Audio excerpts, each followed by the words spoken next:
Perhaps you have heard of Ayurveda or had some experience with it enough to know that there's something about Ayurveda that's a little special, that's different, that offers some opportunity and some perspective on digestion and nutrition that is um, new, that offers some promise and a new way of thinking. And you've been drawn to Ayurveda perhaps for those reasons, perhaps because you saw that it was beautiful or seemed to fit very naturally with life. There are many people who come to Ayurveda for different reasons, most of them quite wholesome reasons, and they get excited about it, and then they want to study it and offer it to others. So today, I'm going to present our course, Mastering Ayurvedic Digestion and Nutrition, which is a specialization course in digestion, in Ayurveda's perspectives on digestion and nutrition, an in-depth course. And this is a complement to some of our other courses that we offer, our other professional, clinically oriented training programs at Joyful Belly, including the Fundamentals of Ayurvedic Medicine, which is a 2-year course, and the course in Ayurvedic herbalism. And I'll talk a little bit about the difference of those courses in just a minute. My name is John Immel. That's what I look like. And I'm the director and founder of the Joyful Belly School. And I've been running Joyful Belly as an online school for education for about 17 years now. And that's been an exciting journey and one that's given us lots of opportunity to make these courses a great learning opportunities for our students. All right, what is the Mastering Ayurvedic Digestion and Nutrition course? It is a clinical Ayurveda professional training course specializing in digestion and nutrition. It's comprehensive. We are going to go in depth. It'll be a challenging course, but made for busy people. It will, most of our students, and this kind of student we cater to, is a student that seeks to be a leader, a student that is highly motivated and enthusiastic and looking to go deep and understand, and then apply in a clinical setting. And so that's who we are seeking to attract into this program. And that's the level at which we're teaching. So it's a 500-hour course, 1 year long, designed to elevate your knowledge and expertise in digestive health and food to a level of mastery. Here's a note from a gastroenterologist that took our course. As for the course, it has been an eye-opening experience for me as a pediatric gastroenterologist. There is so much I have been doing as an allopathic physician for the past 22 years, and I wished I had stepped into Ayurveda sooner. It's not too late, however. As I grasp the Ayurvedic concept, understanding why, how, and what should be done has become easier, and I'm enjoying that very much. Thank you. So, so you'll see throughout this course that we will be offering Ayurveda's natural perspective, which is a great complement to the Western medical paradigm. Doesn't replace it, but instead we work side by side with it. And as a student and a graduate of this course, you will be understanding as much about gastroenterology from the Western point of view as you will about the Ayurvedic concept of gastroenterology, and even some Chinese medicine, and wherever we can pull helpful, insightful means to producing digestive health and wellness for our clients. So the goal is to give you the tools and Ayurveda's process to provide high quality digestive coaching to your community and establish Ayurveda as the standard for quality digestive health care. So as much as Western medicine has to offer in digestive health and wellness, there's something very simple, user-friendly, and effective about Ayurveda's at-home approach that I think deserves to be a part of the national public health care standard. So we aim for that. As I mentioned, our school is clinically focused. There are schools that focus on the sort of mysticism of Ayurveda, and I do think that Ayurveda has something so great to offer that that we should be in awe of it. But our focus is on helping you to become a successful clinician through a very common sense approach. We're looking to develop your insight and your intuition about how digestion works, not just your knowledge, but your intuition about it, backed up by common sense, detailed knowledge, and a rational approach. Immersing yourself in Ayurveda's approach, internalizing them, studying them, and experiencing them. This is an experiential learning program. So that you can internalize that approach, right? What's the fruit of study but intuition? Once we know and have that solid foundation, then we can begin to have that insight, those sparks of insight that that push the whole science of health and wellness forward, that to the delight of the whole public. So by the time you graduate, you will be qualified to see clients and educate them on Ayurveda's approach to digestion and food, and apply practical knowledge of the body, lifestyle, and herbs to lead your clients to new health and vitality. This is a skill that you can offer to the world, to your community, to your family, to your children.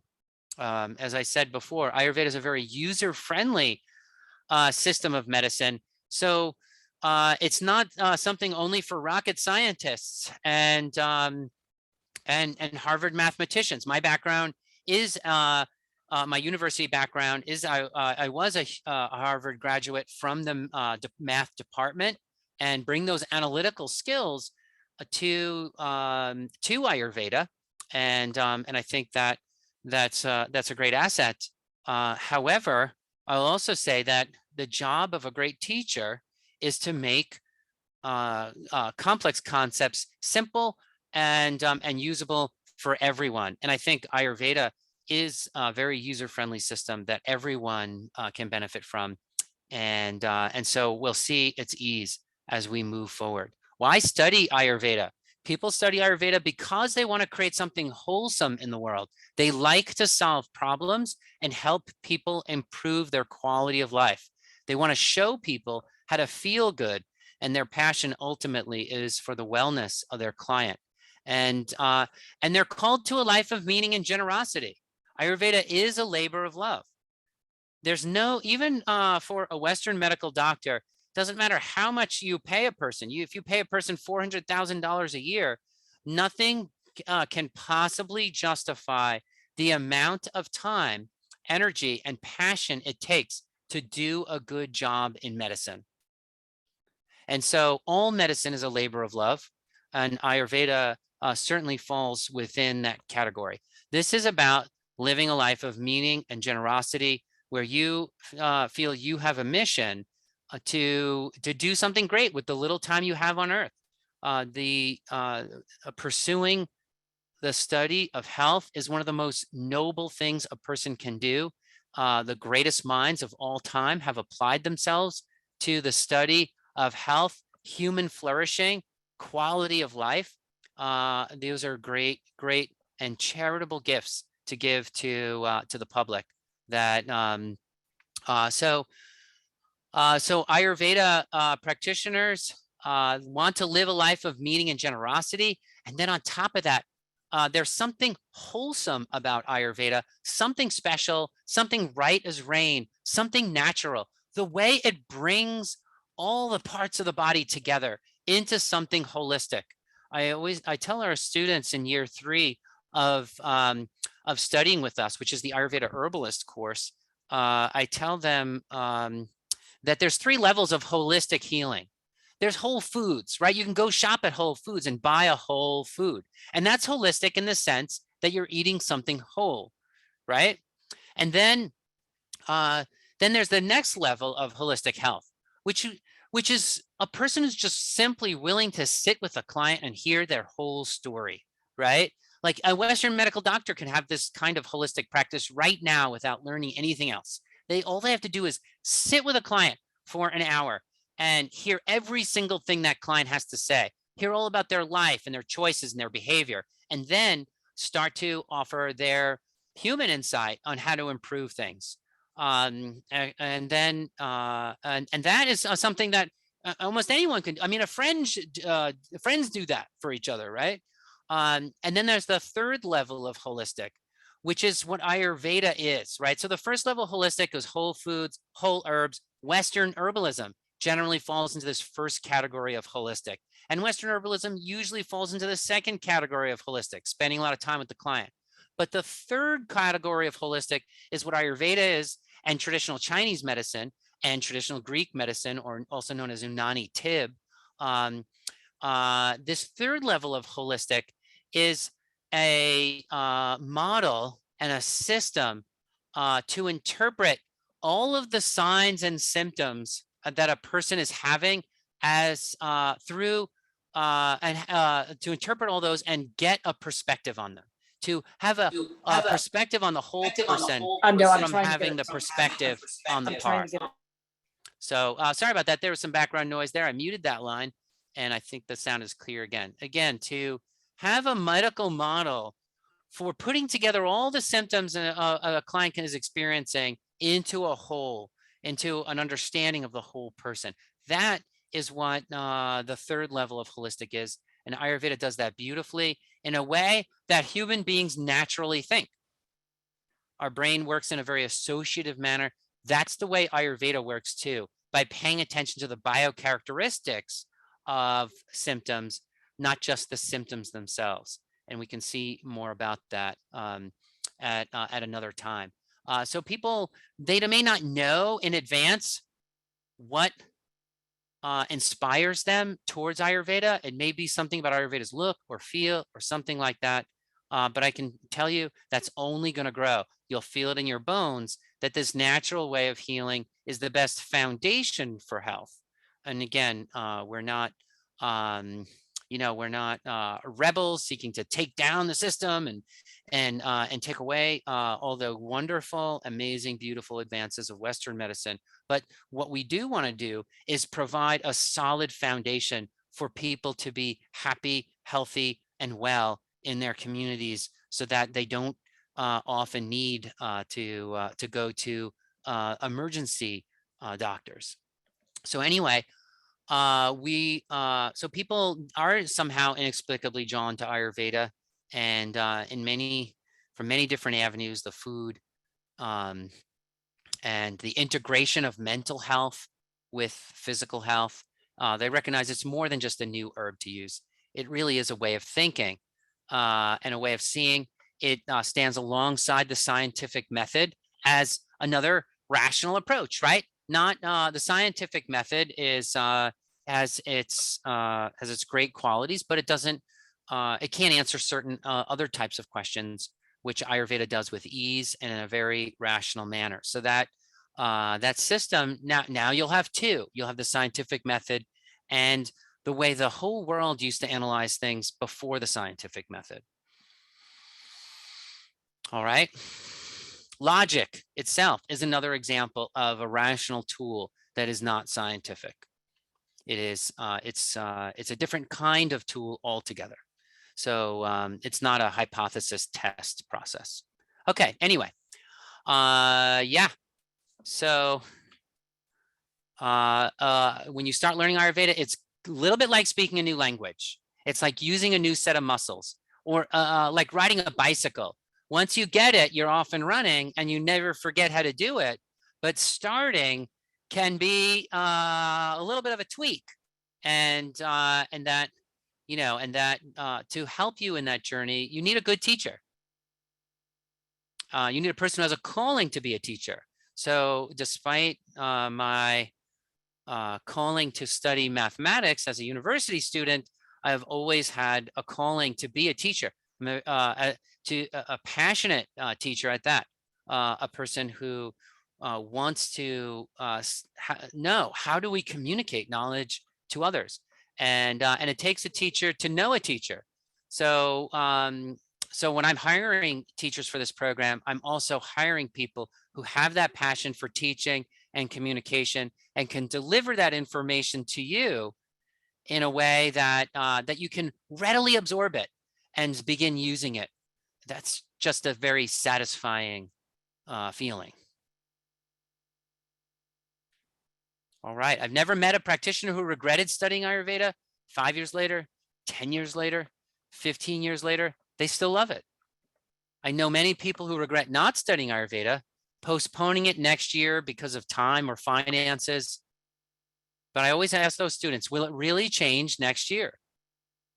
Will you be more available next year? Will the finances change next year? If you think about it, for less than your groceries each month, you can get an Ayurveda education. We're an online school. We can offer that education to you at a competitive price that really is, in the end, going to save, even if you don't have a clinical practice, save you thousands and thousands of dollars because you have better energy, more stable emotions, and fewer trips to the doctor. All of that is such a great reward for studying. And people, people delay it year after year, hoping things will change. I'm just going to say, Ayurveda is the change. That is the change. If you're seeking for a change, Ayurveda is the change, and it will stabilize your life and be a great investment. And many people I know, when you look, this course is $4,499. And when people look at that or hear that, they think, wow, that, do I want to spend that or whatever? I'm going to say this: the course is more time than it is money. I wouldn't think, of course you have to plan and budget and all that kind of stuff, but ask yourself first, do I want to spend the time to be great at such a noble practice? Is Ayurveda a good career choice? Once people realize they love Ayurveda and want it, they ask themselves, is this a good career choice? Can I be successful or will I fail? I'm going to say that that we built this course to help Ayurveda practitioners succeed better in their clinics. And what does that mean? Why? Because this is a specialization course. Is that word coming out right? Because this is a specialization course, it's a very practical course. You are learning how to solve a specific problem people have, and they need it. And that makes it easy for you to be successful. Our students in our fundamentals course, I tell them, you have a greater challenge than the students in this course being successful, because you have to find what problem you're going to solve. They're studying Ayurveda, they love Ayurveda, and Ayurveda could be used to solve any problem, but they still have to learn how to, how to specialize and go deep. And that's what this course offers: deep development of your understanding of digestion. And you can go out and advertise your skills in the digestive area, and people respond to that. So this program I would say almost of all of our courses is very much practical oriented for your clinical success and for the success of the public, because you have that higher level of training in a specific area. All right. Wellness expenditures at 4.2 trillion. This was something like 10 years ago now for the Global Wellness Institute. We're more than half of total global health expenditures, which were only 7.3 trillion. So which one's the mainstream medicine? I would say wellness expenditures, that's the mainstream medicine. That's the one that has a greater share of the market. And that section is growing twice as fast as the economy. Lots of people are doing very well in this area, and people understand that Ayurveda has a gift to offer. In the yoga community, certainly. I went to a Yoga Alliance conference. I had triple their normal attendance for one of their evening calls. 1,000 people were hungry and eager for Ayurveda And but even outside the subculture of yoga, I taught at a Christian consortium. 1,600 people who attended that conference registered on Joyful Belly that day.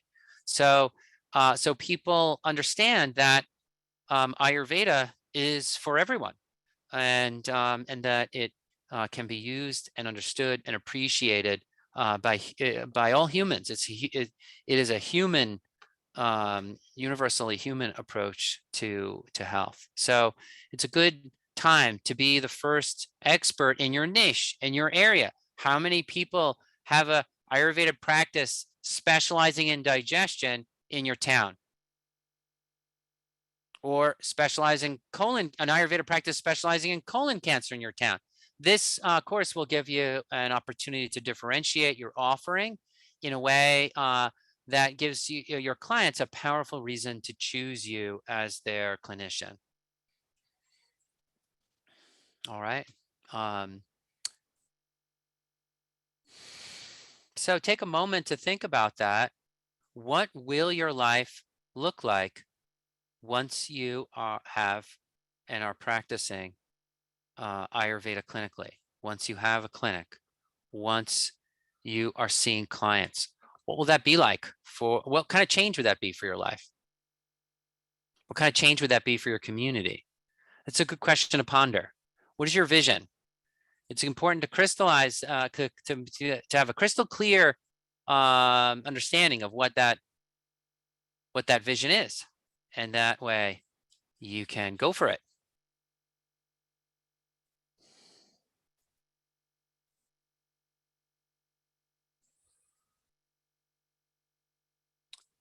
All right. I just also want to say, if that vision seems unclear for you, and you're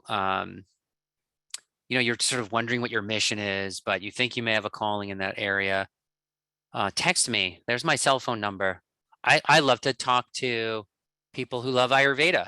I'm excited to talk to you, and to help, just coach you through that mission you have. I've talked with prospective students, and we discovered that instead of Ayurveda, they should be a Montessori early childhood educator. And then I've also coached many students and to like, oh yeah, no, this is where it's at for you, so we can figure that out.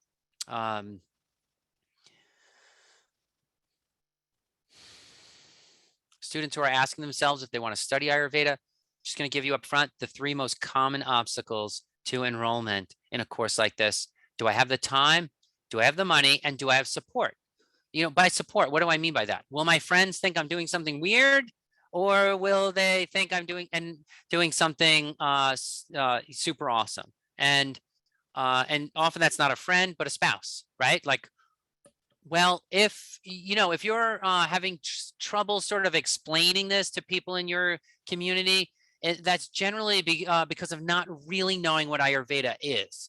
And 5 minutes of time together, I can show you how to make a very compelling, argument to the people in your life, so that they will be excited to support your investment in this. And mainly, I'm just going to show you how to explain what you're going to do with your education when you're done, and how you're going to use it in a practical way for your community, using Ayurveda skills. So yeah, if any of those are questions for you, time, money, or support, reach out, and I can help with any of those issues. We are catering to busy students, right? So do we have the time? We can work with you. Money wise, I can also show you how to make it happen, and support. We've already talked about. All right, good. We've talked a little bit about this already. We don't just hire teachers for great command of the material, but also because they're great communicators. Numerous studies show that a recent graduate who's a great teacher produces better learning outcomes than a professor with 25 years of experience who's a bad teacher. So we're looking for the person with lots of experience and who's a good teacher. Really smart individuals. They're not going to be hiding behind fancy vocabulary. They're going to lay it out in a way that makes the wisdom accessible to everyone. Their lessons will be rich in content and meaning. That's our goal. Our teachers study pedagogy. We meet with our teachers to teach them pedagogy. Pedagogy is the art of teaching. And that way our teachers are well equipped to know how to deliver this material in the right way. Ayurveda also, I'm just going to say, it's different from other systems because it's meant to be taught. A person doesn't go to an acupuncturist and learn how to stick needles in themselves, right? They don't go home and stick needles in themselves. But as an Ayurveda practitioner, you will be teaching people how to live at home. So we have to teach you how to teach. And then those clients will be, teaching their family. So we've got to, we've got to establish that, that great communication that brings Ayurveda's wisdom and infuses it into the community. As I said, my whole life, I've been a passionate teacher in one capacity or another. And by the way, the structure of today's presentation, I just want you to know, I'm going to start with just sort of, why Ayurveda. I did that already. And then, why Joyful Belly. That's what we're talking about now. And then I'm going to talk about the specific structure of the course, homework, class time, that kind of stuff. We'll end with that, just so you know and understand, how we're approaching this. But my whole life, I've been a passionate teacher in one capacity or another. I started my adult life as an undergraduate at Harvard University in the math department, actually a dual degree in math and computer science. I was selected by my teacher. There were two of us, me and one other student, were selected to be teaching fellows while we were still undergraduates at the school. So in my department, I was the only undergraduate teaching fellow, and the other student in another department. So I was determined. I excelled in my classes. I continued teaching as a teaching fellow, supporting other professors at the Harvard Extension School after I graduated, and I just continued teaching since then. Not at Harvard for my whole career, but I started a software development company as a consultant and taught sort of in that area. And then when I started studying health, I sort of moved into that field. Anyway, hopefully in today's talk, you can feel my enthusiasm for teaching, my style and approach, and commitment to explaining things in a way that everyone can understand, that it makes the information very accessible. All right. Yeah. So one of the things, what's not in our courses, we don't teach a lot about astrology or yoga spirituality or any of those things. There are, practitioners that sort of bundle all kinds of things into Ayurveda.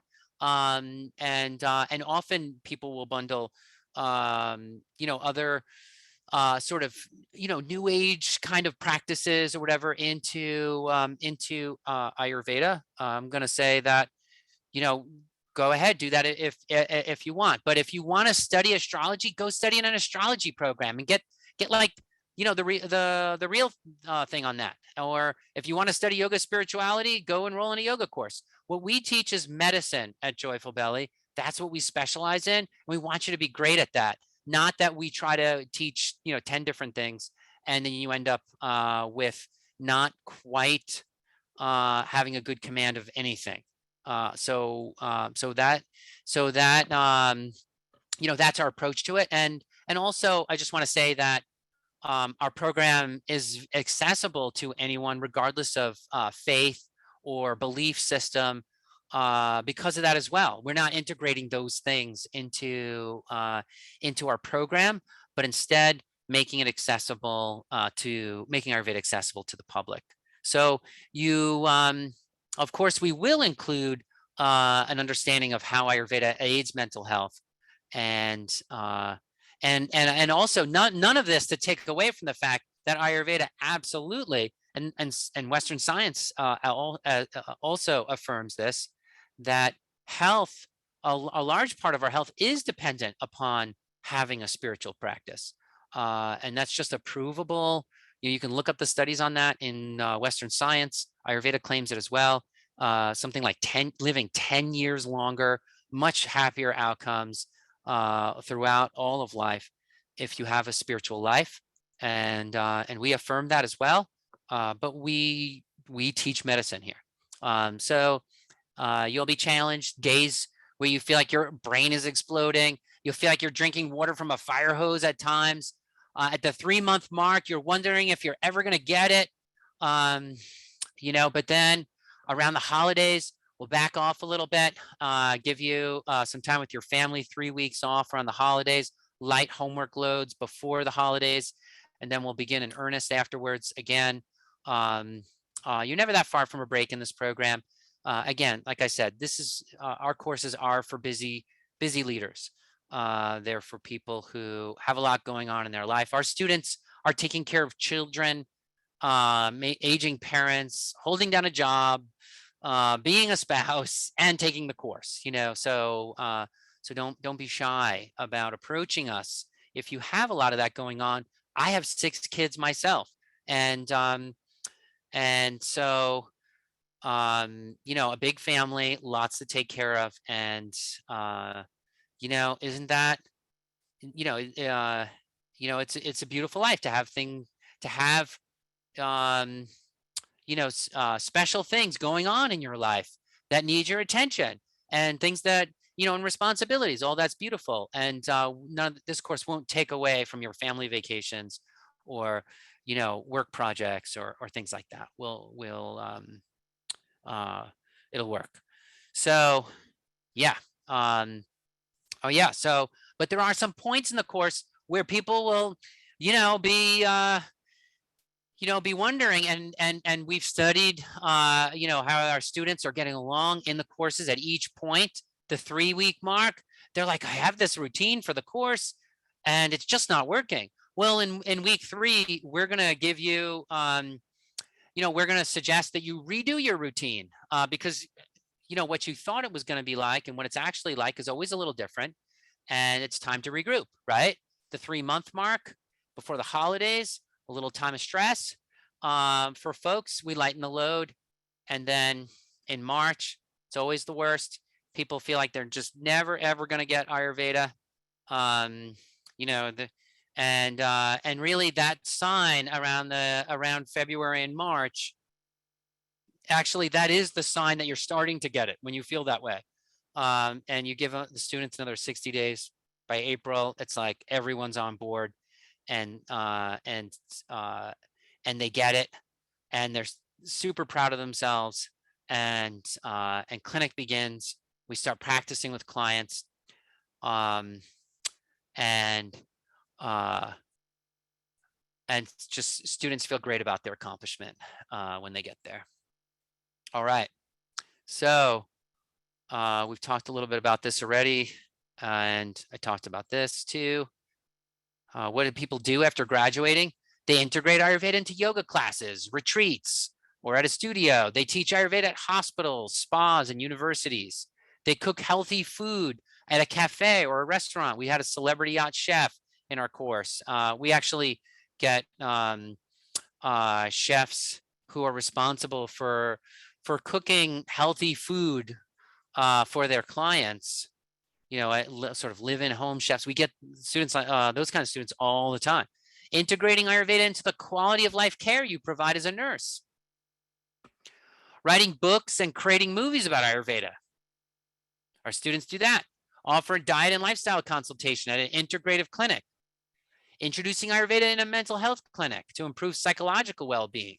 That I can think off the top, a recent case, a student who was a psychologist who specialized in students with autism, took the course and used it to help her clients. Any situation we are taking care of others, this course is relevant. We are licensed to teach Ayurveda by the state of North Carolina. We're accredited by the American Association of Biocharacteristics Clinicians. We are also by the American Association of Drugless Practitioners, the National Association of Ayurveda Schools and Colleges, the Association of Ayurvedic Professionals of North America, APNA. But despite all of these licenses and certifications, I just want to make sure you know, Ayurveda is unregulated in the USA and Canada. You can immediately see clients after graduating. You don't need to pass any board exam or additional certification. And, don't let anyone tell you otherwise, because some schools will scare you into that. And it's just not the case. I'm the current president of the National Association of Ayurveda Schools and Colleges, and I can tell you it's a fact. You don't need to do anything. You graduate from our course, you can start seeing clients. So course format, each week, you're going to get one required recorded presentation, one supplemental presentation, a food, herb, or body awareness experiment, a case study, and 3 live calls discussing the above. So you'll listen to the recorded presentation and then we'll discuss it. You'll do the food or body awareness experiment and then we'll discuss it. We'll do an in-class consultation and that will also be part of the discussion. That's our general format. What about curriculum? We'll be discussing Ayurveda's paradigms for nutrition, for assessment of the tongue, Ayurveda fundamentals. We'll talk about paradigms of Ayurveda digestion. You'll be assessing your poop. We're going to get, we're getting into the blood and guts of it, right? So we'll be assessing poop. We will teach you how to read the story of a person's poop and understand many, many things about them on the basis of a visual examination. The ancient Greek medicine practitioners studied urine to a high degree. Ayurveda studies poop and pulse and other things like that. We're going to walk through the entire GI tract, starting from the mouth, ending with the anus, talking about all the major digestive tract pathologies. And each major digestive tract pathology that we cover, about 30 in all, is a paradigm for many kinds of imbalances that would happen in the gut from an Ayurvedic perspective. So that in that 30, we're really discussing all, and that you're getting the perspective on all the conditions you might see in the digestive tract. So, allergies, enzyme deficiencies, if you've had cholecystectomies or hemorrhoids or colon cancer, inflammatory bowel diseases, acid reflux, gallbladder diseases, constipation, you name it. Okay. Oh yeah, there's some more of them. Occult blood, cleansing and detoxing, mind-gut connection, parasites and microbiome, weight gain and weight loss, how to read stool tests, all of that. You'll do buddy consultations in the program and client consultations and in class consultations. You'll develop a therapeutic protocol that you share with other students, and it'll be like 20 pages long. And most people, when I talk about that assignment, there's like a gasp on the other end of the room. Like, I haven't been in school for 20 years. How am I going to write a 20-page therapeutic protocol? We're going to be there with you, and we will walk you through every step of that process. And you're going to have an incredible piece of research that you'll be proud of by the time you're done. And that's going to be awesome. The students always tell us the scariest thing about the course was the therapeutic protocol. And then after the course, they always tell us that the best thing about the course was the therapeutic protocol. So our goal is that you will know food so well that you could eat something new and articulate the pharmacological effects from sensory experience. I do most of my herb studying by just taking the herb. And yes, then I look up in the textbooks and all that kind of stuff too afterwards. But I always start by taking the herb, and I can tell most of the pharmacological effects just from that. We're going to teach that skill, getting beyond the data and into the intuition of the problem, understanding how whole systems work together. It's not just the pieces and the part, but how the whole works together. And we'll teach you some, that language of food, that pharmacological language of food. The 3 live coaching calls each week are 1 to 1.5 hours long. If you miss the time or in a different time zone, no problem. Our classes are recorded. We have the class time scattered so people in any time zone can attend at least 1 live a week. And that's, we get students from all over the world, Pacific Rim, Middle East, Europe, South America, Hawaii, you name it. We have a time zone that works for you. We have a class time that works for your time zone. What about your commitment per week? 8 to 10 hours a week. Depends on the kind of student though. I'm the type of student where I would listen to every lecture twice. I'd probably do some background research. I might be up to 13 hours a week. Other students are going to be a little less. If you're a medical doctor or a nurse or a massage practitioner, or you've taken anatomy and physiology in the past, you might cut off 2 hours a week on your studies. If you are already familiar with Ayurveda, have taken Ayurveda classes in the past, you might take off another 2 hours, and then it's gonna be taking you less. Then it's gonna be 6 to about you're not gonna probably get under 6 hours a week. Let's just put it there. For ESL students, our presentations come with transcripts, so you're not gonna miss a word. If you can't understand something that I'm saying right now, no problem. You're going to get a transcript when you're in the course. Assignments and tests are graded pass-fail for a non-competitive and supportive environment. Our course is a convenient distance learning format, entirely online. Calls are generally attended by 20 to 40 students. Study in the comfort of your own home, office, anywhere in the world, on the beach. If you come to the mountains here in Asheville, North Carolina, we can you can listen to your presentation, and then the next day I'll meet you for tea. Anyone who comes to Asheville, North Carolina, I'm happy to meet with you. Excited to get to meet our students. If you miss a lecture, download the recording. We record everything. If you don't change your family vacation plans. So this will deeply immerse you in the work. You will have a community of support. Our students know each other well by the time they graduate. Some people are like, well, how are you going to, what about the sense of community in an online program? I could tell you, very few people have in their hometown and whole Ayurveda community that they can interact with. And in contrast, we provide lots of tools to get our students interacting with one another, learning from one another, and that's part of our great pedagogy is that level of interaction where you're applying the skills that you're learning, and you will have a community of support when you graduate. Expect to be challenged, to be heard, to be valued, encouraged, and supported throughout your development in the course by both student support and other students. And you already have my cell phone by reaching out. And I'm excited to support you, and I'm accessible. Yes, I'm the director of the company. Yes, I'm busy. I have a lot going on, but sometimes it even takes me a few days to get back to students, but it's an exciting opportunity for me to talk to you. And so, so I'm available. Again, the tuition for the whole program, $4,499. Monthly payment plans are available, $350 a month. The tuition cost is the same there. It's $350 a month to take the course, $4,499 tuition.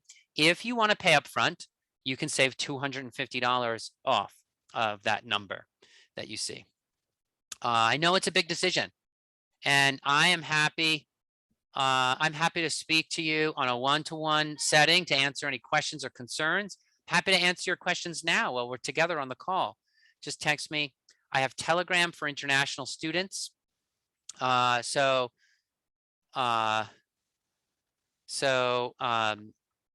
you can, it's not going to cost you anything to be in touch with me. Telegram's a free app. It's an awesome app. I think it's an improvement over text messaging. You can send voicemails over it too, which is great because you can actually talk to each other even if you are playing phone tag. Anyway, how to register. Let me give you the story from Deanie Caputo. We healers often, she's a graduate of the program. We healers often feel incredibly self-conscious and embarrassed, especially when we have issues going on with our bodies that we can't fix, identify, or change. Sometimes these feelings spiral to even deeper thoughts of inadequacy because we want to be authentic. We want to practice what we preach, and we want to be the one who has the answers. A year ago, in lieu of trying to self-diagnose some embarrassing malady, I stumbled upon a promotion of one of my favorite websites for delicious recipes and Ayurvedic information, Joyful Belly.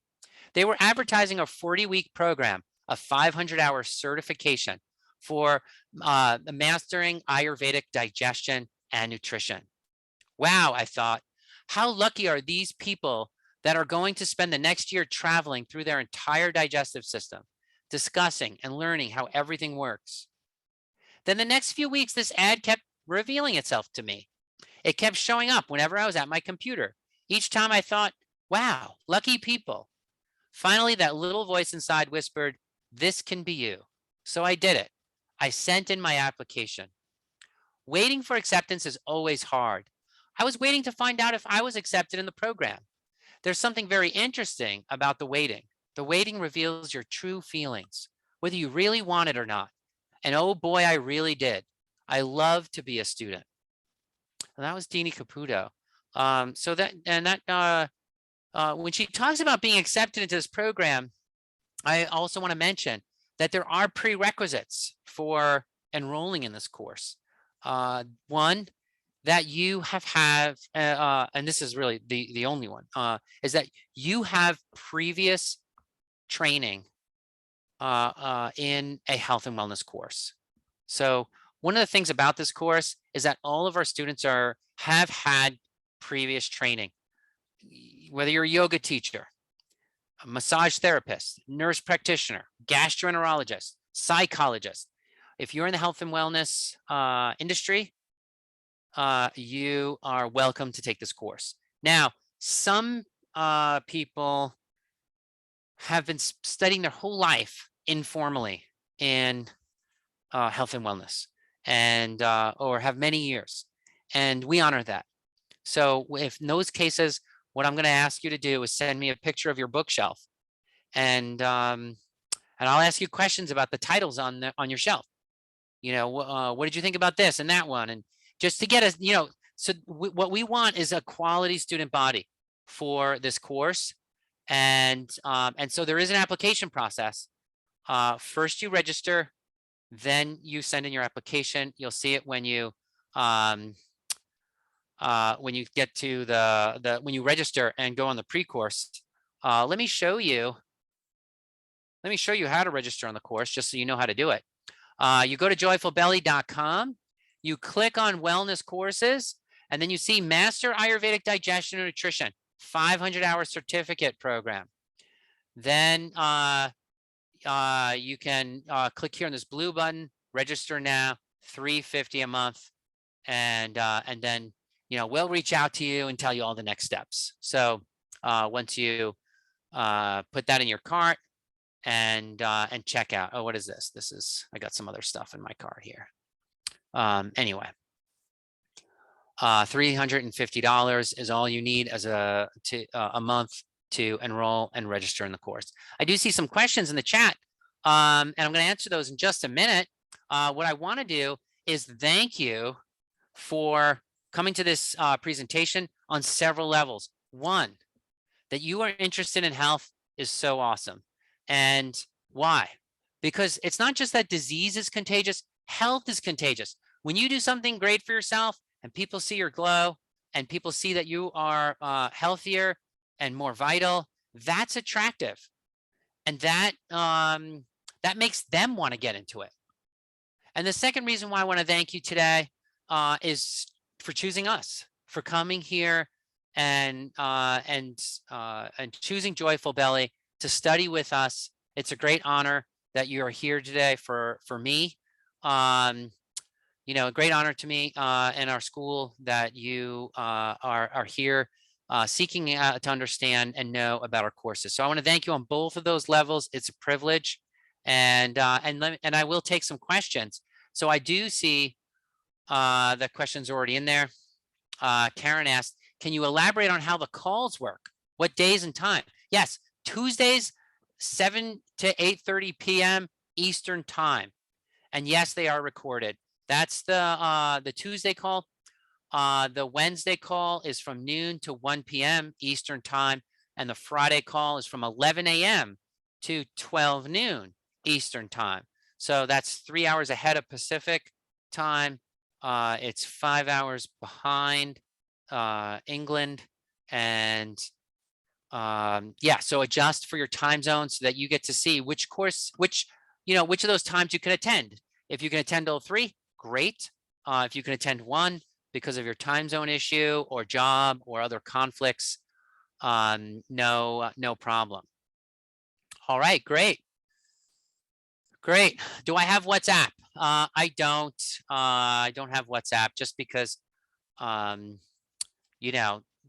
it's WhatsApp tracks your contacts and all that kind of stuff. So I just try to maintain a little bit of privacy with that. So I use Telegram. It's a free app. It's a great app. And I can talk with you, Laura, over that if that's okay. Or we can just meet on Zoom. So if you shoot me an email or, just let me know how you'd like to meet. Okay. Oh, my email, john@joyfulbelly.com. I just typed that into the chat so everyone has the spelling. All right. Does this course include the foundations of Ayurveda, or is that separate? It does not. None of our courses have much overlap, Patty. Of course, we do discuss digestion in the fundamentals course, the 2-year course. But really, by week 3 in this course, we've already covered all the digestion, the specific presentations on digestion in the fundamentals course. This course is a course that people will often take after they take the 2-year fundamentals course. Students do it in both directions. They will take this course first and then the fundamentals course. And if you know that you want to specialize in digestion and nutrition and you want to get started offering that to the public, then you can take this course first. But if you want to learn all of Ayurveda and then specialize in digestion and nutrition on top of that, you would do the fundamentals course first, and then this course in the 2nd year or after you graduate from the fundamentals course. Yeah, so we will offer you Ayurvedic fundamentals in this course though. You will get enough Ayurveda to apply Ayurveda to the digestive tract. But that's what this course's focus is on, the digestive tract and Ayurveda nutrition. So you will get the basics of Ayurveda. But of course, the fundamentals course, that's the course where we discuss in full detail the whole theory and practice of Ayurveda to the whole body. Okay. Is one able to join any Ayurvedic organization as a professional with this certification? Okay, so you can. This is because this is a specialization course. It is not equivalent to a general Ayurvedic degree. So the fundamentals course isn't more advanced than this course. In fact, you might say it's less advanced than this course on some levels, but it teaches all of Ayurveda. So that's what's necessary for an Ayurveda degree. What this course will give you is an Ayurvedic digestive health coach degree or a biocharacteristics digestive health coach degree. And that you can register with the American Association of Biocharacteristics Clinicians or the Association of Ayurvedic Professionals of North America.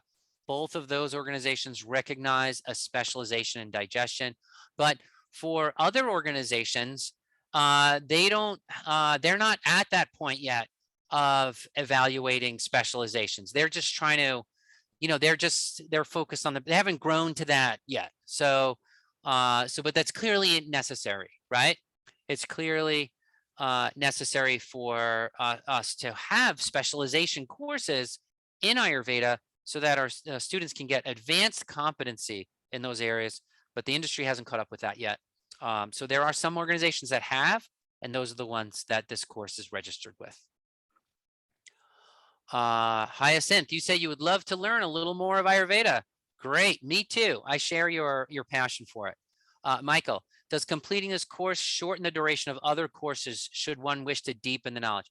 Michael, I'm going to say that if you take any one of our courses, the next course is just going to be a lot easier. Not because of overlap, but because you'll have already practiced and have a facility with Ayurveda. So if you take this course and then the fundamentals course, you're cutting off 3 hours at least a week of your study time just because you've been in another course, that kind of thing. And you said a huge thanks to Joyful Belly because it's been incredible over the past few years. Thank you. I appreciate that, Michael. Natalie, do you have any courses that lead to a BAMS? So BAMS is the Indian government. There is no, that's just, we don't use that track here in the United States at all.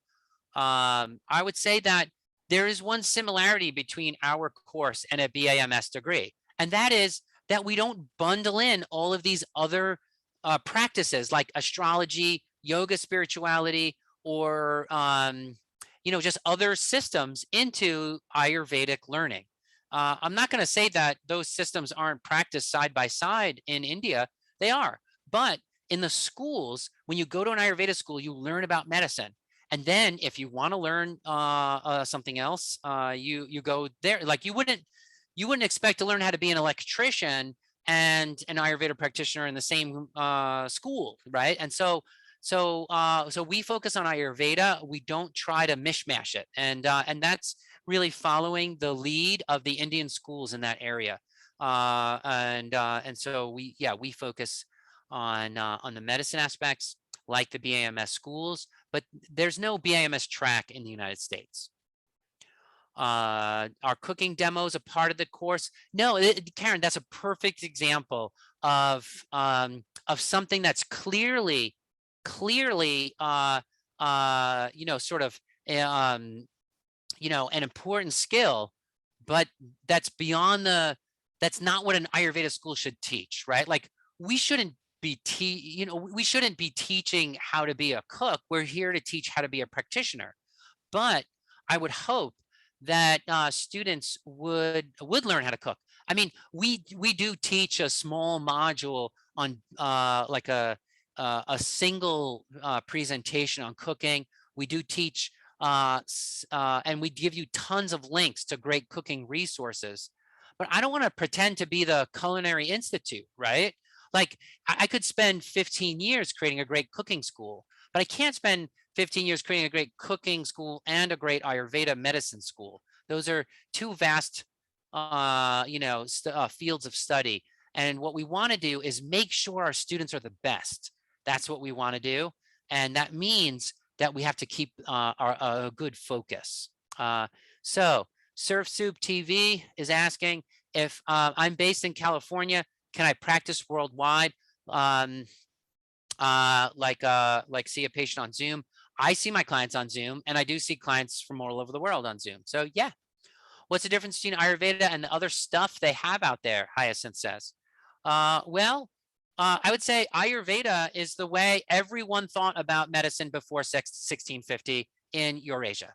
So I mean, from Great Britain to Italy to Iran to China, south to India, and all the way across North Africa, the main system of medicine was what I would call a biocharacteristics theory of medicine. What does that mean? That means that practitioners would look at many, many symptoms in the body and try to look at overall trends in the body. Like this person is trending towards inflammation, or this person is trending towards cold, or trending towards weakness or dryness or oiliness. Very, very basic concepts, and then they studied them over thousands of years and developed them into a rich, profound theory and understanding of medicine. And so in Greek medicine, it was the humoral, system. Unani Tib. Unani Tib just means Greek medicine in Arabic, by the way. So Unani Tib is just Greek medicine. That's what's practiced in the Middle East. Ayurveda and Chinese medicine, they're all the same system of medicine, but with different tools, different focuses, some different vocabulary, but the same theory behind it. Chinese medicine uses needles, but their understanding of the body is the same as Ayurveda, but with different vocabulary. Greek medicine and Ayurveda are so close, it's impossible that they developed independently. It's literally, you can find almost the same word for word translations from the Ayurveda sutras into the Greek medical texts. And so, they were trading with each other along the Silk Road routes. The biocharacteristic theory of medicine started around, started around 400 BC and lasted through until around the 1650s, and then it was really definitively squashed by the early 1800s. Why was it squashed? Because something really amazing came along and they forgot, right? What amazing thing came along? Western medicine, right? Scientific revolution, all these great things that have given us this awesome quality of life that have greatly improved survival rates and for everyone around the world, the amazing thing. But just because you have a new discovery doesn't mean you just throw out all the discoveries of the past, right? And so now people are seeing like, okay, great. Well, we learned a lot from this revolution, but there's some things about it that are woefully inadequate. Science can't answer every question. Like, for example, science can't even prove that it itself works. Science is essentially argument by example, right? If this happened 1,000 times, odds are it will happen 1,001 times. Well, that is a logical fallacy. Their argument by example is a known logical fallacy. That's there are some limitations to that Ayurveda. Science can't answer questions like, why are we here, right? You need philosophy for that. So science has its limitations, and I think people are recognizing the simple limitations of science. Science can't answer what love is. All these basic things that are really important for human flourishing. Science can't answer that. Does that make science bad? No, science is awesome. But philosophy is awesome too. And so is logic. And so is Ayurveda. And Ayurveda has something great to contribute. That's entirely logic is rational. Philosophy is rational.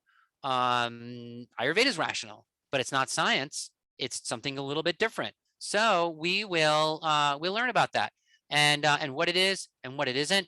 The word Ayurveda itself is literally the Sanskrit word for biology. So biology is a Greek word, and bio means life, ology means study, the study of life. Ayur means life, and Veda means study. We have the study of life. Biology and Ayurveda are the same word, just two different languages. So Ayurveda is what medicine was before 1650 in all of Europe, all of Middle East, Asia, South Asia, North Africa. So that's what it is, Hyacinth. Thanks for asking.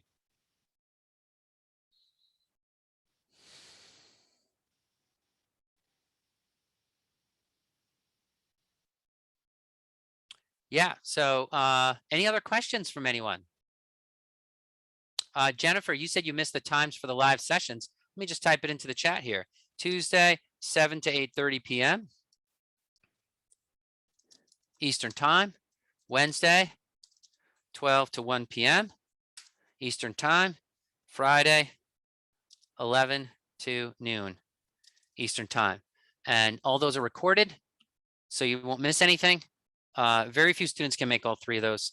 We send you pre-recorded presentations, actually, which are the presentation of the program, and the live classes are a review of what you've already, of the presentations. They're live classes are live consultations. and reviewing the food experiments. And so, yeah, don't worry if you can't make all three of the live ones. As I said, we aim for we aim for greatness in our students, and to also be flexible and accommodating. So, any other questions?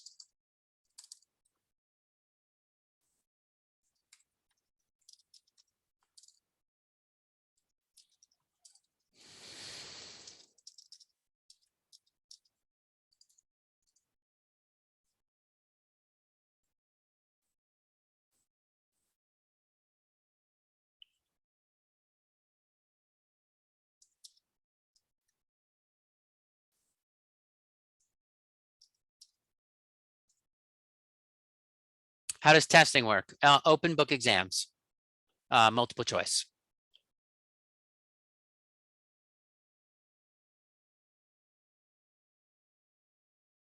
How does the medical community? Well, that depends on the doctor, Henriette. I think there's plenty of doctors who think Ayurveda is quack, but many of those people just don't even know what Ayurveda is. So how can we trust their judgment of something that they have no idea what it even is? And then there are other people who embrace it and who are open to it. The question is, what do you think, Henriette? What do, and that, that may take, knowing a bit of the basics of it to really get it. What I can say is, as a biocharacteristic theory of medicine, we're starting off by studying the habits of heat, cold, oiliness, dryness, heaviness, lightness, dullness and sharpness, thickness of the fluids, thinness of the fluids, these basic kind of qualities of the human person. And then we're turning that into something profound. Like I could talk 3 hours about the pathogenesis of cold into a person's body. And a Western doctor may call that quackery, but the fact is that every one of us has experienced feeling cold, and every one of us knows exactly what that is. Can one say it's quackery to call something cold? I don't know. I think that would be a really you'd have to be blind to say that. So I can't say what everyone in the medical community believes. I think we have many medical doctors in our program, so those people like it and others don't. We just we're seeking what is good for human health, and hopefully everyone likes it, but we can't guarantee that.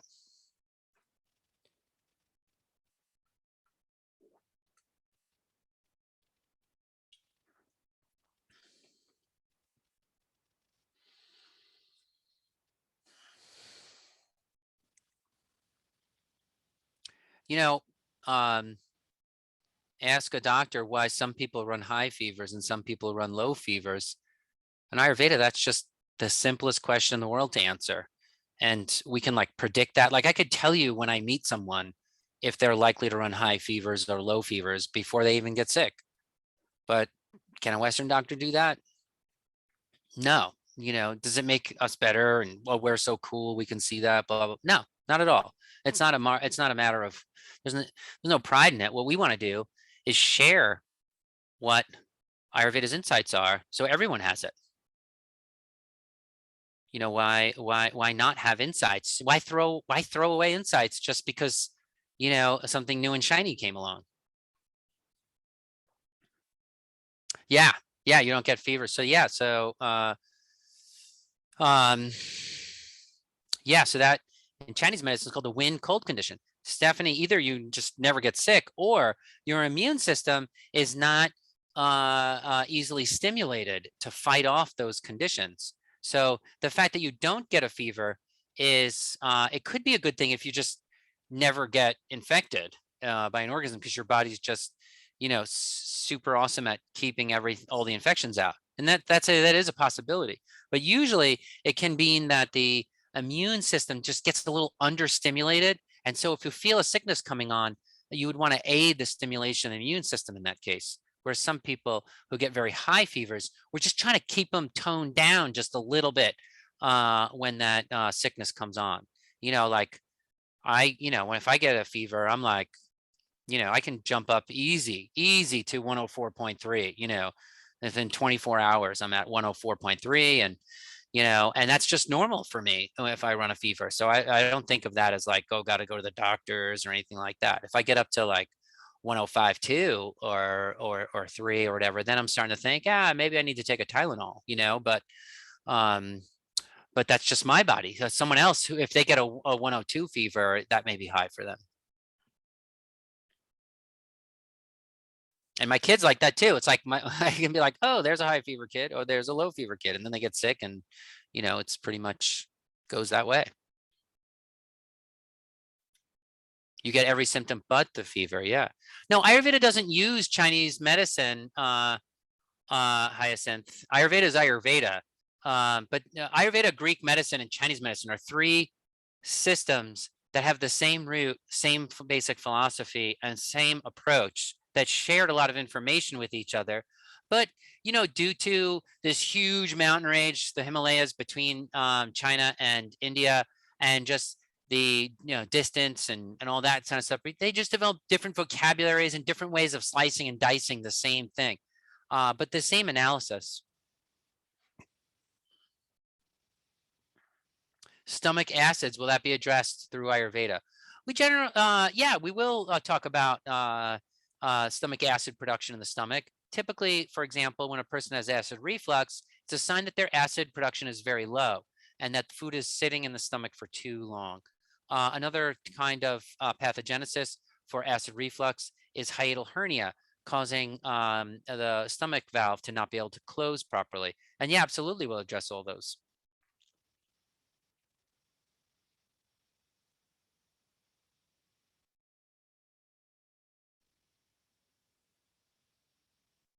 How else can I help?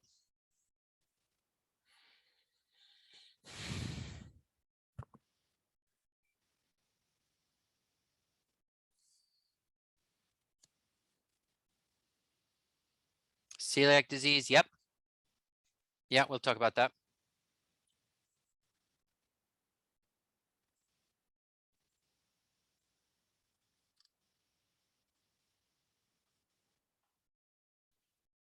Allergies, yep. Yep, we'll discuss that. That's a whole, both of those are both whole presentations. You are in St. Martin, Hyacinth. If you would like to take the course, how will that work for me? Just like everyone else. Yeah, you'll take it and sign on at the same time as the rest of the group, or where exactly is St. Martin? Let me Google it. I don't know exactly what time zone that it's in. St. Martin. Yeah, we get students in the Caribbean all the time. So yeah, it looks like you're in the same as Bermuda.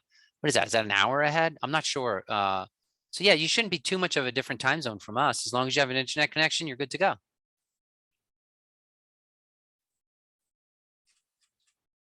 Is there a course syllabus and calendar available? Yes, the calendar is available online.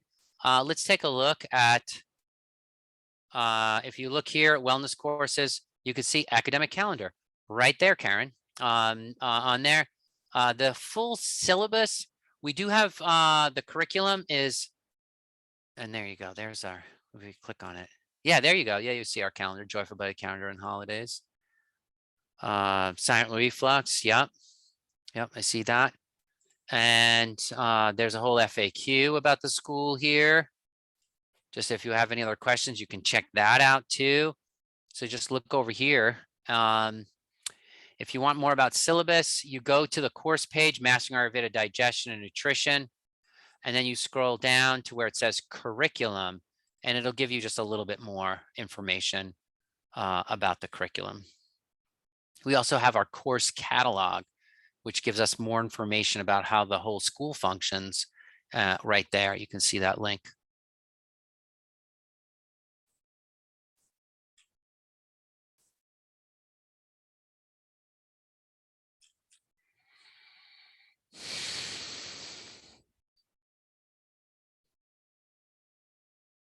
Yeah, Laura, you're saying tropical fruits and vegetables You're right that we don't have a complete and exhausting list on that. But if there's a few that you'd really like to know, send us your list and we'll see if we can add that. Okay. Yeah, but we don't have every single thing out there, but we're very open to adding, and we do add frequently. So yeah, just let us know which ones you want.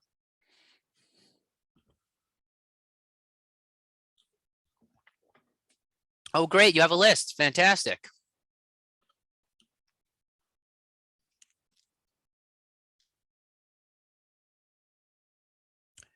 Okay.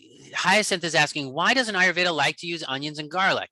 That's a classic example of what's happened with Ayurveda in the United States. You see, Ayurveda was brought into the United States by folks who took a very sort of religious, religion's beautiful, and I love it, but they brought a very sort of religious bent to Ayurveda in the United States that it doesn't even have in India.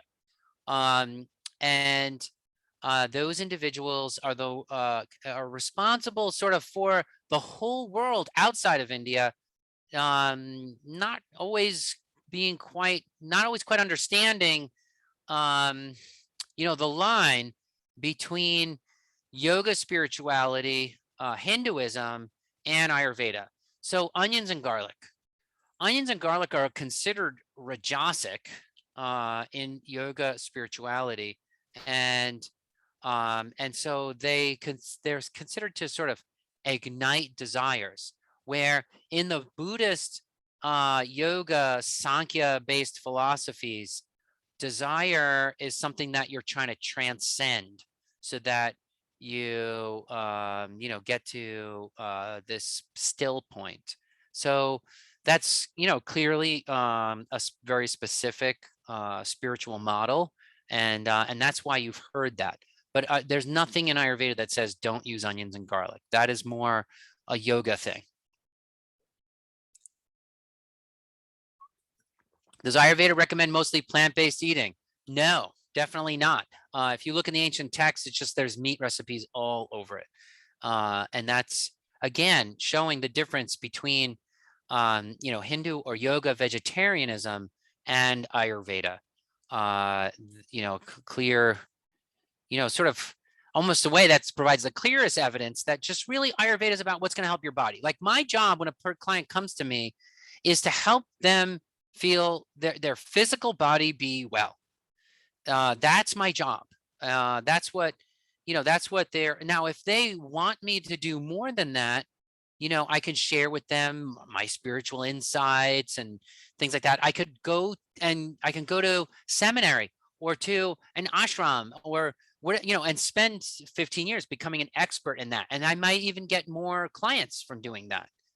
But I wouldn't call that then just an Ayurveda practice. I would call that, spiritual healing practice or faith healing practice or things like that. And so Ayurveda is not there to talk about whether it's more spiritual to eat plants or animals or anything like that. It's we're studying what tools can we get from the environment in order to make a person healthy. So if I have a client who's a vegetarian, and I'll say this to a client frequently, I'll say, hey, look, I think red meat is the substance that that will fix the deficiency that you might have in your constitution. Not all vegetarians have deficiency, by the way. I have clients that do great on vegetarianism, but I would say I'm not going to recommend you eat beef because you're a vegetarian. But my job is to tell you like what is healthy for your body. Now, how can we approximate that? Can we take sesame seeds and mix it with a little bit of molasses, and then we'll get the kind of heat and nourishment that beef would provide, but we're doing it with a plant-based source. That's what I'll do, but in the end, my job is not to impose a belief on my client beyond simply what are the substances that they can use for their health. I hope that clarifies, Henriette. That way you can trust what we're saying, right? Because that we're delivering this. And if you go to, if you go to a yoga class or an ashram or a church or a synagogue or whatever, you can get your spiritual food there. And, and again, I would probably say all of our teachers, have have strong spiritual practice, but that's not what we're teaching in the course. So I don't want to sound secular, right? Because in a way, we're, I don't think any of the teachers are secular. We deep reverence for what is sacred, and but that's just not what we teach. What we're teaching is medicine. Will Ayurveda help someone that has had the sleeve? Stephanie, are you talking about the sleeve over the stomach that restricts eating? Okay. Yeah. So what you see, you mentioned before that you get the low fevers, right? Or you don't get fevers at all. I think that was you. So you see here the information about how dosha plays a role in this, right? So there's in a kapha person tends. Okay, it's not you, it's your mom. Okay, all right, great. So yeah, so a sleeve, yeah,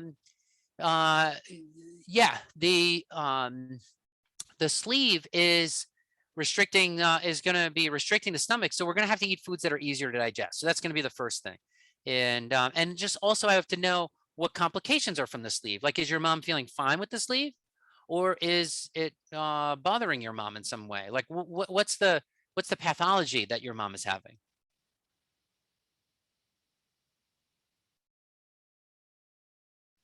Yeah, so hyacinth meat gives you an infection. Yeah, well, that's the things we learn. My 5-year-old has been complaining of stomach upsetness for just very intermittently, and I'm gluten free, so I already don't eat wheat. But I thought I was the only one in the family, and then no one else in the family ate wheat for a while. And then the first time she had wheat, the stomach ache came back, and we're like, oh, she can't eat wheat either, right? And so that happens sometimes, Hyacinth. In your case, it's with meat. Um, yeah, yeah, she hurts when drinking fluids and eating. Yeah, yeah. So in that case, since that's a pure mechanical thing, Stephanie, I would need to know more. Like, is she getting inflammation, or is the stomach just the fullness of the stomach rubbing up against the sleeve and hurting her? Yeah. Does it help with cysts and fibroids? Absolutely, Hyacinth. Yeah, Ayurveda supports the body in every condition. You could be a terminal cancer patient, and we still know how to support your body, right? So, I should help clarify with that. Like, we're not immediately going to take down the disease, right? We're not just like, yeah, we're going to bring in our anti-cyst, anti-fibroid medicine, blah, blah, blah. No, what Ayurveda is going to do is we're going to look at the imbalance in your whole body first, and we're going to correct we're going to correct and sort of bring you into a higher state of wellness, through correcting basic imbalances in the fluids. Very often that makes whatever disease you have go away, right? We're supporting you, and that helps your body get rid of pathology, right? So, so that's the first thing. And then we'll do disease specific stuff as well. But it's not like this military fight, right? We are going to go in there and just try to shift what's going on in the pelvic floor. Is there pelvic blood congestion? We're having poor circulation in the pelvic floor. We're going to look at all that kind of stuff. And then we will look at other signs of estrogen dominance, or, what other hormones and stuff could be involved. And we'll use herbs to correct that. And so we're just going to approach the whole situation, the whole system, the whole body. And then, after taking care of the terrain, we're going to go specifically to the problem. So the answer is somewhat the same no matter what condition you have. Okay, is someone going to say, if I broke my arm, should I come to an Ayurveda practitioner? No, go to the ER, get your arm set, fixed, then come to us, and we'll give you herbs to accelerate bone production for your arm and wound healing.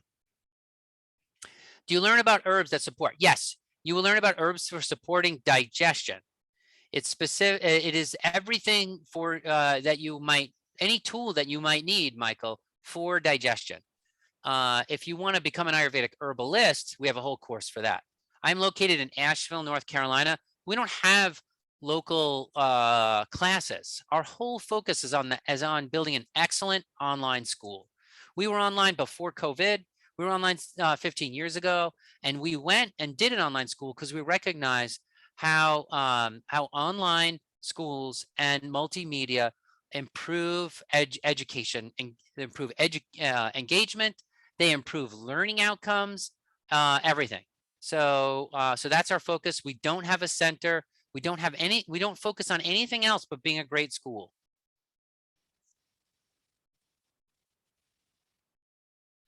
So that's why, how we're going to deliver what we set out to deliver.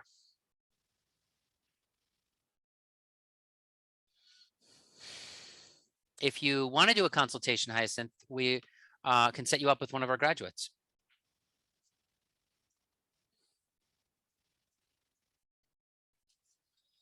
All of my clinical work, and I do a substantial amount of clinical work, is in the context of education.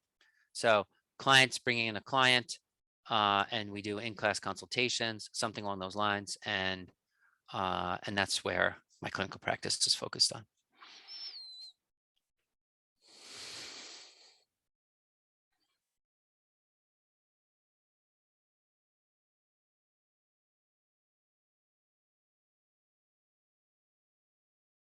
Yeah, Stephanie, you can take the course for yourself, but just know that it's a course for professional practice, but you can use it on yourself if you want.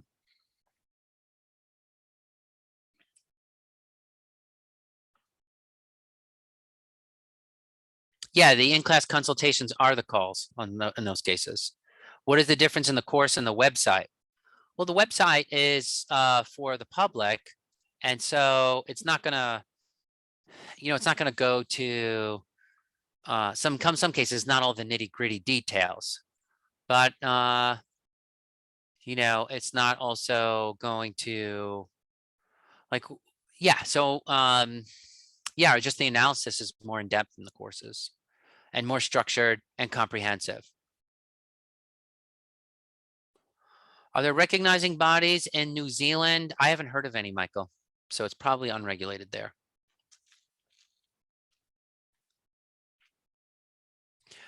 Michael, though, you can register with the American Association of Biocharacteristics Clinicians, even from New Zealand. So they do have an international recognition for people who live in countries. I mean, for anyone from any country can sign up for it, but it's specifically helpful for people in those countries where there aren't regulating bodies. So that's biocharacteristics.org if you want to check that company out.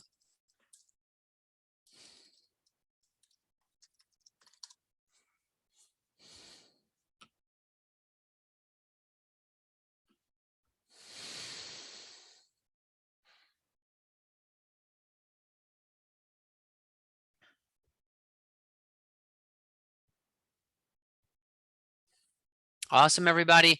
Hope you have a great day. Thanks for all your great questions. I look forward to seeing you in the course, studying with you, learning with you. If you have any questions about the course, reach out on my phone number, 828-785-8213. Telegram me if you're international. Yes, if you have any questions, whether you might be accepted or not in the program or anything like that, reach out. I know, like I said, I know it's a big decision. Class starts in 23 days.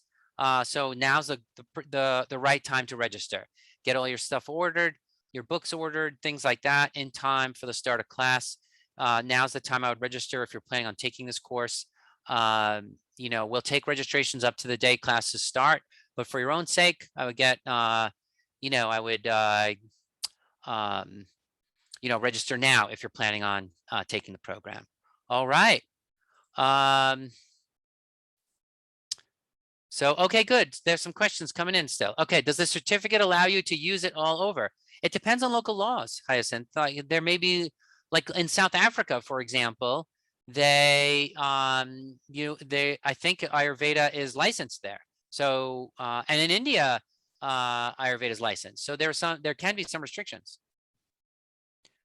So they, we can't guarantee that every single country's law everywhere in the world would allow you to practice.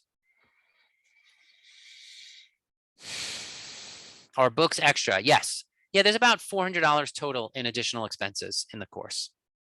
You could check that out in the course catalog. Will you get discounts on Joyful Billy's short courses as a result? You do get discounts to our short courses. All the extra books are online, right? No, you would have them delivered to you. They're not online books. There's one book that's online. Two of them that are online.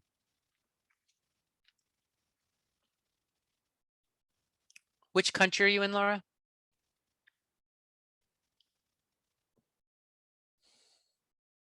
Bolivia. Okay.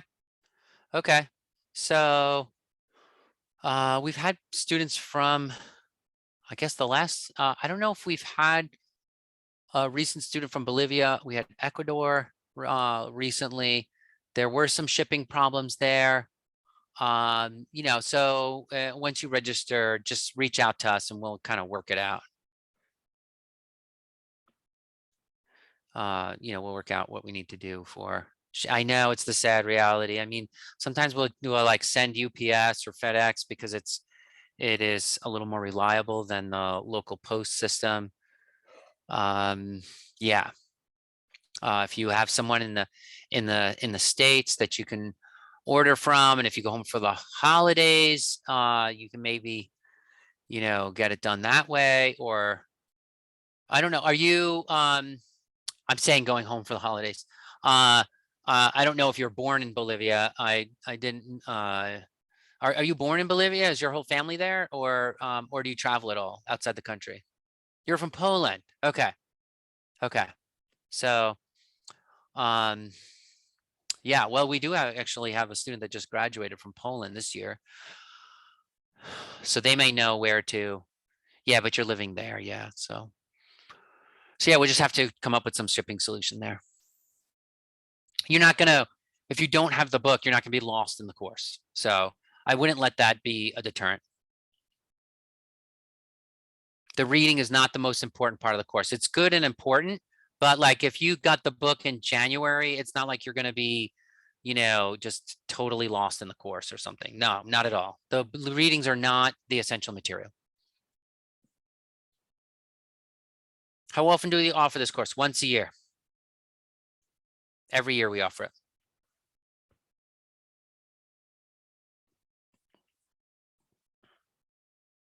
We've tried the whole self-paced thing. It doesn't produce the same learning outcomes. When the school is together as a group, it really enhances student outcomes. So we don't offer self-paced. We used to, but it wasn't the best.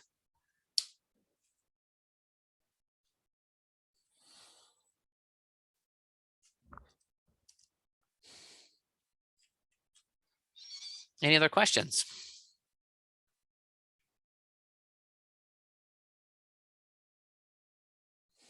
All right, you guys are great. Thanks for all your questions. I really appreciate it, for your interest in health. And I look forward to having seeing you in class, and take care, everybody.